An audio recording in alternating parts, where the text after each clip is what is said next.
નમસ્કાર દર્શક મિત્રો, આપની સાથે હું પાર્થ વેલાણી. સ્વાગત છે તમારું પ્રાદેશિક ન્યૂઝમાં. હળવદ નગરપાલિકાના 29.39 કરોડના જે વિકાસના કામોનું જે ખાતમુહૂર્ત આજે તારીખ 8/12/2024ના રોજ કરવામાં આવ્યું હતું અને જેમાં ભાજપના ધારાસભ્ય, સાંસદ સહિત ભાજપના જે પૂર્વ પ્રમુખ, નગરપાલિકાના પૂર્વ પ્રમુખ ને જે ભાજપના જે ચૂંટાયેલા જે સભ્યો હોય અને પ્રતિનિધિઓ જે હોય એ બધા હાજર રહ્યા હતા અને જે ખાતમુહૂર્તનું કામ કરવામાં આવ્યું હતું. અને જે વિકાસના કામોનું ખાતમુહૂર્ત થાય એ ખૂબ સારી બાબત કહી શકાય મિત્રો. એમાં કોઈ આપણને વાંધો નથી. અને જે વિકાસના કામોમાં કેટલા કામો કરવામાં આવશે એની યાદીમાં જોઈએ તો એક પેડ માં કે નામ અભિયાન અંતર્ગત સ્વર્ણિમ જયંતિ મુખ્યમંત્રી શહેરી વિકાસ યોજના વર્ષ 2024-25 હળવદ નગરપાલિકાના જુદી જુદી જગ્યાએ વનીકરણ કામ 2000 વૃક્ષોનું. શહેરી સડક યોજના અન્વયે હળવદ નગરપાલિકાને સરા ચોકડીથી 3 રસ્તા, ધાંગધ્રા હાઈવે સુધી આરસીસી રોડ અને સ્ટ્રોંગ વોટર ડ્રેનેજ લાઇનનું કામ 15.75 કરોડ.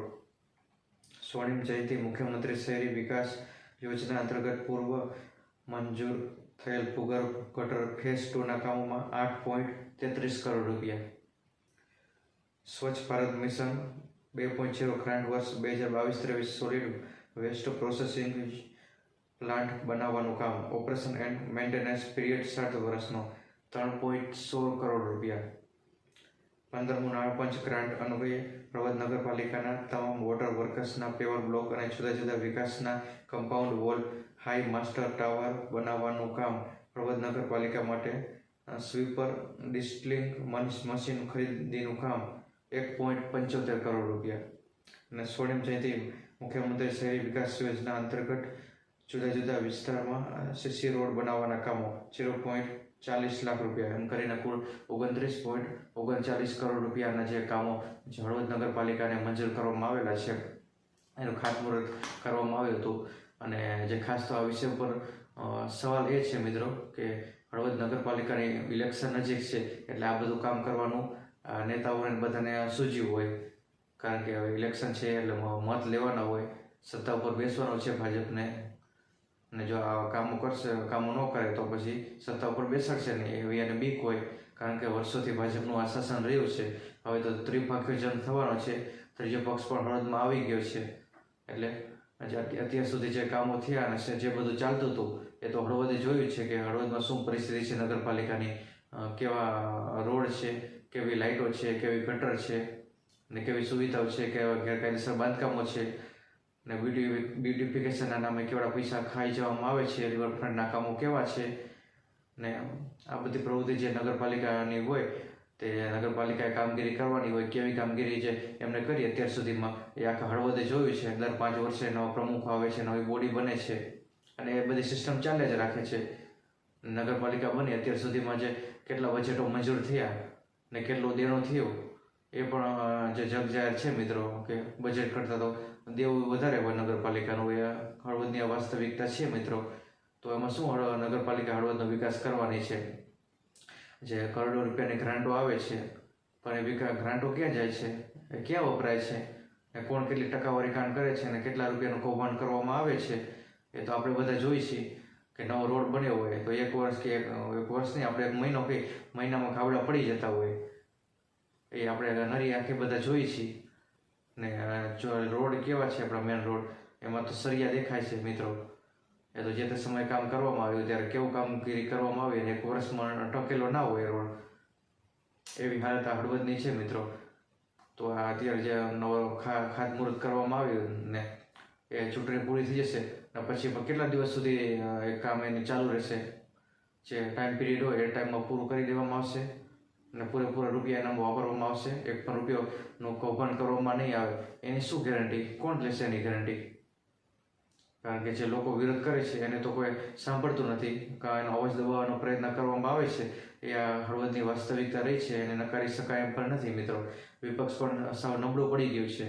ઘણા વિપક્ષના નેતા હોય તો એને દબાવવામાં આવે તો ક્યાંક એની સાથે બેઠક કરી તો એમને રાજી કરી દેવામાં આવતા હોય. એટલે પણ એ વિપક્ષના નેતાઓ હોય તો એવામાં બોલતા નથી. એવું તો છે હળવદનું આ તંત્ર અને હળવદના આ નેતાઓ સત્તા પક્ષના. જે રણછોડભાઈ દલવાડી આવ્યા, અજયભાઈ રાવલ આવ્યા, રમેશભાઈ પટેલ પ્રમુખ આવ્યા, રાજભાઈ ડાંગર આવ્યા, એ પ્રમુખો આવે છે અને જાય છે મિત્રો. હવે નવી બોડી બનશે, એમાં નવા પ્રમુખ આવશે, એ 5 વર્ષ સુધી શું કરશે એ પણ ત્યારે હળવદ એવું ને એવું રહેશે મિત્રો, એમાં કંઈ બદલાવ નહીં ચાલે. તો લોકો પણ આવું કહી રહ્યા છે કે હળવદમાં કાંઈ પણ વિકાસના કામો થશે જ નહીં. લોકોને હવે આશા પણ નથી, કારણ કે એ શૌચાલય બનાવવાના હોય તો શૌચાલય પણ નથી બનાવી શકતા. મહિલાઓને એક લેડીઝ ટોયલેટમાં કેટલી બહુ જરૂરિયાત હોય, એટલે કેમ કે ગામડેથી આવતા હોય, અહીંયા રોજગારી ધંધા માટે હોય, તો એ ટોયલેટ માટે કેવી મોટી સમસ્યા છે, ખાસ તો મહિલાઓ માટે. એ પણ કેવડી મોટી તકલીફ હળવદ નગરપાલિકાની છે. જે શૌચાલય બનાવ્યા હોય તો એ ધૂળ ખાતા હોય, એવી હાલતમાં આ શૌચાલયો છે મિત્રો. એ પ્રવેશ દ્વાર બનાવવાનો હોય, એ પણ નવા નગરપાલિકા બનાવી ના શકતી હોય. તો એવી તો આ આપણું કોર્પોરેશન છે. આપણે નગર કઈ નળ, ગટર અને રસ્તા, એ નગરનો આ શબ્દ બને છે, પરંતુ એ શબ્દ ક્યાંક ને ક્યાંક હળવદની ડિક્શનરીમાં છે જ નહીં એવું લોકો માની રહ્યા છે. અત્યારે 2000 વૃક્ષો વાવવાનો જે અત્યારે સંકલ્પ છે, એનું લિસ્ટમાં નામ છે, પણ 2000 વૃક્ષો વાવી તો નાખશે, પછી મોટા કોણ કરશે? મોટા કરવા માટે આ બધા નેતાઓ એને સાર સંભાળ લેશે ખરા? હળવદનું કોર્પોરેશન એ વૃક્ષો મોટા કરશે ખરું? વાવી તો નાખે છે બધા, પણ મોટા કેટલા વૃક્ષો થાય છે?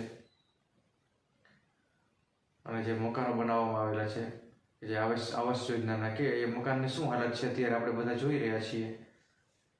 તો આવું તો આપણું આ કોર્પોરેશન છે. આપણે જે છોટા કાશી કહી છીએ, એક ઐતિહાસિક નગરી કહી છીએ, પરંતુ એ ઐતિહાસિક નગરી જે બહારના લોકો જોવા આવે તો એ જોવે તો એ રોડના સરિયા દેખાતા હોય, એ રિવરફ્રન્ટો બનાવ્યા તો એમાં ગાબડા પડી ગયા હોય, એવું એમાં કંઈ લેવા જેવું હોય નહીં. તો વિદેશના લોકો શું એ જોવા આવે?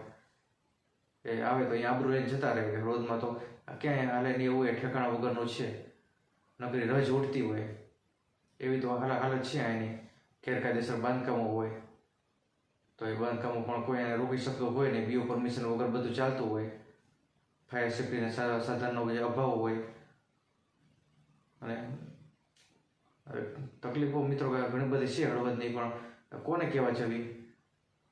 બીજા દિવસે નગરપાલિકાએ કોઈકને કોઈક સોસાયટીવાળા ત્યાં કને ઊભા જ હોય કંઈક ને કંઈક પ્રશ્ન, કે અમારે પાણી નથી આવતું, ગટરની સમસ્યા છે, કે અમારે સ્ટ્રીટ લાઇટની સમસ્યા છે, કંઈક ને કંઈક તકલીફ લઈને બીજા દિવસે કે દરરોજે લોકો ત્યાં નગરપાલિકાએ જઈને ઊભા હોય. એ નગરપાલિકાના અધિકારીઓ પણ કંટાળી ગયા છે હવે, કે હવે શું કરવું? નગરપાલિકામાં નોકરી મૂકી દીધું થાય, અધિકારીઓ પણ એવા કહી રહ્યા છે. તો આવી હાલત છે નગરપાલિકાની મિત્રો. ને જે હળવદમાં પૂરા કનેક્શન નથી, નળ કનેક્શન છે તો કેટલા નળ કનેક્શન છે, ને એની સામે મકાનો કેટલા છે, નવા કેટલા બની રહ્યા છે, નવી સોસાયટીઓ કેટલી બની રહી છે, બીઓ પરમિશન કેટલાય લીધી છે, ફાયર સેફ્ટી છે, બધા બીજો માળ હોય, ત્રીજો માળ એક બનાવી નાખવામાં આવે તો કેટલા બીઓ પરમિશન લે છે, ફાયર સેફ્ટીના સાધનો કેટલી જગ્યાએ છે, શું આની કોઈ તપાસ કરવામાં આવે છે? ને નથી તો એની ઉપર કાર્યવાહી કરવામાં આવે છે? તો કેમ નથી કરવામાં આવતી? ને કરવામાં આવી તો કેટલા લોકો પર કાર્યવાહી કરવામાં આવી? તો આ બધી સમસ્યાઓને લઈને આખું હળવદ જે પીડાઈ રહ્યું છે, તો એ હળવદ પીડાયા જ રાખશે. આ નેતાઓને તો આ સમસ્યાઓમાં કંઈ રસ નથી. એને બસ પોતાના ખિસ્સા ભરવામાં રસ છે હળવદના નેતાઓને. એ પહેલાંની સમયમાં જે નેતાઓ હોય એની શું પોઝિશન હતી ને હાલમાં શું પોઝિશન છે એ તો હળવદ બધા જોઈ રહ્યા છે. હળવદના લોકો એ ખાલી બોલતા નથી, પણ એ જોવે તો છે, અને ખબર તો છે કે હળવદનો વિકાસ થયો કે નેતાનો વિકાસ થયો. એને લોકોને દેખાય તો છે. એવું નેતાએ ન સમજી લેવું જોઈએ કે લોકોને કાંઈ નથી ખબર પડતી. લોકોને બધી ખબર પડતી જ હોય છે. ને આરટીઆઈ કરે તો આરટીઆઈનો કંઈ જવાબ પણ આપતા નથી. એવી હાલત છે હળવદની. તો ખાસ વધારે નથી કહેવું, પણ તો હવે જે નગરપાલિકાનું જે નવું ઇલેક્શન આવશે તો એ ભજીયાના નામે અને પૈસાને 500 રૂપિયા ને 1000 રૂપિયામાં લોકોના મત વેચાવા ન જોઈએ. હું એ જ લોકોને અપીલ કરું છું, કારણ કે એ તમારા મત વેચાઈ રાખશે અને આપણે લોકશાહીનું હનન થશે. લોકશાહીનું જે આપણે પર્વ ઉજવવાનું હોય, ખરા અર્થમાં આપણે લોકશાહીને આપણે નહીં જીવંત રાખી શકીએ. લોકશાહીને આપણે જે કચડી રહ્યા છીએ, આવું ના થવું જોઈએ. એ ભજીયામાં ને 500 રૂપિયાનો મત ન વેચાવા જોઈએ. ખાસ આ વિષય ખાસ લોકોને અપીલ કરવા માટે અમે આ વિડીયો બનાવ્યો હતો. અને લોકોને જે આ બધા જે કામો થાય છે તો કેટલા કરોડ રૂપિયા મંજૂર થાય છે લોકોને ખબર પણ નથી હોતી. તો એના માટે અમે આ વિડીયો બનાવ્યો છે. આટલા કરોડ રૂપિયા મંજૂર થયા છે, આટલા કામો થવાના છે, તો લોકોએ પણ ખાસ એની પર તકેદારી રાખવી ને કોઈ કૌભાંડ ના થાય એના માટે આપણે બધાની જવાબદારી છે. આપણે બધાના પૈસા છે, તો આપણે બધાએ જાગૃત બનીને રહી એટલે સારા વિકાસના કામો થાય એના માટે આપણે બધા પ્રયત્ન કરીએ. આભાર મિત્રો.